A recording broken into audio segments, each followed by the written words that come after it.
رسول اللہ صلی اللہ علیہ وسلم کے اسی عہد میں ایک مخیریق نامی یہودی بھی شامل ہوا تھا، جس کو رسول اللہ صلی اللہ علیہ وسلم کہا تھا یہودیوں میں سب سے بہتر ہے۔ اسی لیے ائمہ نے لکھا کہ اس نے اسلام کو قبول کیا اور یہ یہودیوں کے پاس گیا تھا اور کہا تھا تمہارے پر حق ہے کہ تم سب سے زیادہ رسول اللہ صلی اللہ علیہ وسلم کا دفاع کرو، معاہدہ کیا ہوا ہے، آج معاہدے سے پھرتے ہو، آج رسول اللہ صلی اللہ علیہ وسلم کو ضرورت ہے۔ تو یہ بھی رسول اللہ صلی اللہ علیہ وسلم کے ساتھ جنگ میں شریک ہوا تھا۔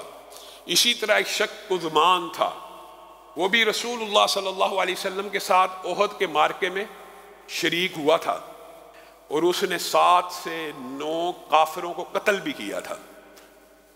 جب وہ مرنے لگا اسی جنگ کے اندر تو صحابہ اس کے پاس گئے اور کہنے لگے آج تو نے جرت و بہادری کے عجیب و غریب میدان سرگر بپا کیے ہیں، آج تو تجھے جنت کی بشارت ہو، تجھے شہادت کا درجہ ہو مل جائے۔ کہتا کون سی جنت، کون سی شہادت، اپنی قوم کے لیے لڑاؤ۔ یہ حدیث جو ہے، یہ جو سیرت کا واقعہ ہے، یہاں سے یہ بات ثابت ہوتی ہے کہ اعمال کا دار و مدار ایک تو نیتوں کے اوپر ہوتا ہے اور دوسرا اعمال کا دار و مدار خاتمے کے اوپر بھی ہوتا ہے۔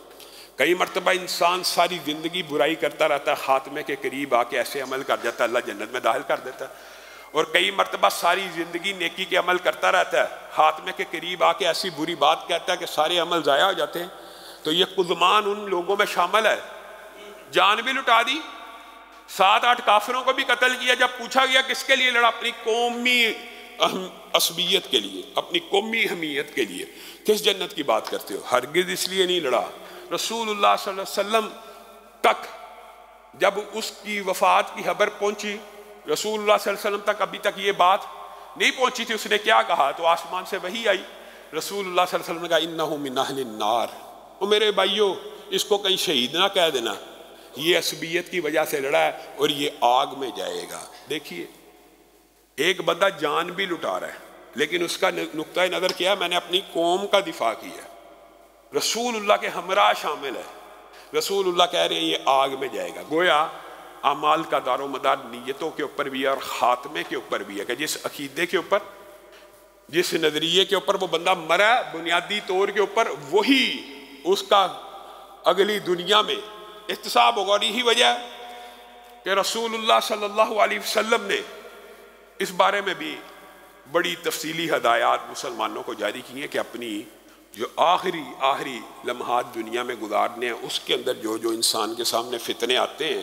ان سے کیسے نمٹنا ہے، ان سے کیسے نبرداز ہونا ہے، شیطان کس کس شکل میں آ کے انسان کو گمراہ کرتا ہے، اس سے بچاؤ کی جو تدابیر ہیں وہ بھی رسول اللہ صلی اللہ علیہ وسلم نے مسلمانوں کو بڑی اچھی طرح بتائی ہیں۔ اسی غزوے کے اندر جب یہ سارا معاملہ ہو گیا، آپ کے سامنے رکھا، رسول اللہ صلی اللہ علیہ وسلم نے احد پہاڑ کے اوپر چڑھ کے ایک جگہ پناہ لے لی، زخمی ہو چکے تھے۔ اس وقت ابو سفیان آیا اور آ کے کہنے لگا کیا محمد صلی اللہ علیہ وسلم تم میں موجود ہیں؟ رسول اللہ خاموش رہے۔ کیا ابو بکر تم میں موجود ہیں؟ ابو بکر بھی خاموش رہے، اور ساتھ ساتھ ڈائیلاگ بول رہا ہے کہ لگتا ہے محمد صلی اللہ علیہ وسلم انتقال کر گئے، حضرت ابو بکر لگتا ہے انتقال کر گئے۔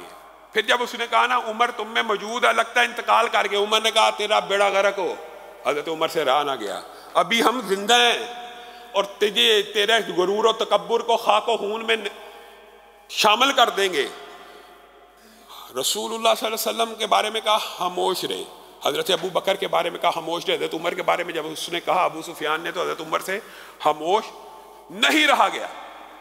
لیکن آپ نے ذرا غور کرنا کہ کفار مکہ کے اس وقت کے تو وہ سردار تھے، اسلام قبول کیا، سر آنکھوں پہ اسلام نے ساری پیچھے گناہ معاف کر دیے، لیکن ابو سفیان کو بھی پتا تھا، ابو سفیان کو بھی پتا تھا، اس نے رسول اللہ کے بعد سب سے پہلے کس کا نام لیا؟ ابو بکر کا۔ ابو بکر کے بعد سب سے پہلے کس کا نام لیا؟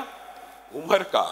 یعنی یہ بات کفار کو بھی پتا تھی کہ اگر رسول اللہ صلی اللہ علیہ وسلم جا چکے ہیں، ابو بکر زندہ ہے تو اسلام زندہ رہے گا، ابو بکر جا چکے ہیں، عمر زندہ ہے تو اسلام زندہ رہے گا۔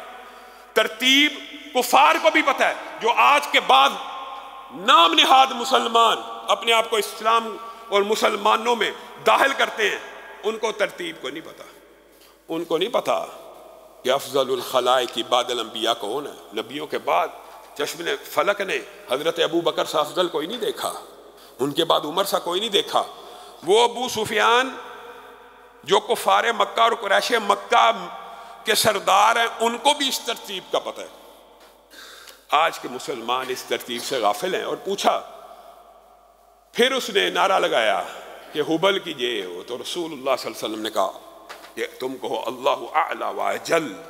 پھر اس نے کہا میرے لیے، ہمارے لیے عزا ہے، تمہارے لیے کوئی عزا نہیں۔ تو رسول اللہ نے کہا کہو اللہ مولانا ولا مولا لکم، اللہ ہمارا مولا ہے اور تمہارے لیے کوئی مولا نہیں ہے۔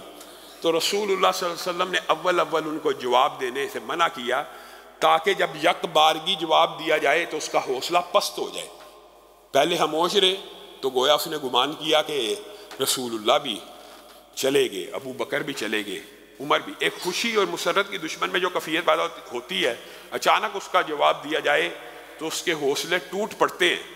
جب ابو سفیان نے دیکھا یہ تو تینوں کے تینوں زندہ ہیں، تو ابو سفیان کے حوصلے پست ہوئے، اور یہ رسول اللہ صلی اللہ علیہ وسلم کی حکمت عملی میں شامل تھا۔ اور اس نے اپنے قافلے کو، جو باپ کو بتایا تھا احد کے میدان میں جب صحابہ نے پلٹ کر وار کیا، اگرچہ نقصان ہو چکا تھا لیکن ان کے قدم اکھڑ گئے، اور اس کے بعد انہوں نے بھی جانے میں عافیت محسوس کی۔ اور جب وہ لشکر لے کے واپس جا رہے تھے تو رسول اللہ صلی اللہ علیہ وسلم نے ان کا تعاقب کرنے کا حضرت علی کو حکم دیا اور کہا چیک کر کے آؤ یہ مکہ کی طرف جا رہے ہیں کہ مدینہ کی طرف۔ اگر تو گھوڑوں پہ سوار ہے تو مدینہ کی طرف جائیں گے، اگر تو اونٹوں پہ سوار ہے تو مکہ کی طرف جائیں گے۔ تو وہ اونٹوں کی طرف سوار تھے، لیکن اسی لشکر کے اندر ابو سفیان کے ساتھیوں اور ابو سفیان نے کہا یہ کیا ہوا، ہم تو جنگ جیت چکے تھے، اگر اچھی طرح ان کو تحقیق کرتے، ان کے تو حوصلے اکھڑ چکے تھے، ہم نے اچھی طرح قتل نہیں کیا، آج بدلے کا موقع تھا، ہمیں لے لینا چاہیے تھا، ہم کس طرح جنگ حالی چھوڑا ہے۔ گویا درمیان میں اس کا ارادہ بنا واپس پلٹنے کا، لیکن وہاں پہ رسول اللہ صلی اللہ علیہ وسلم نے ایک حکمت عملی اپنائی۔ انشاءاللہ اسی بات کو اگلے جمعے سے آگے بڑھائیں گے۔ اللہ رب العزت جو کہا گیا، جو سنا گیا، اس کو سمجھنے کی توفیق عنایت فرمائے۔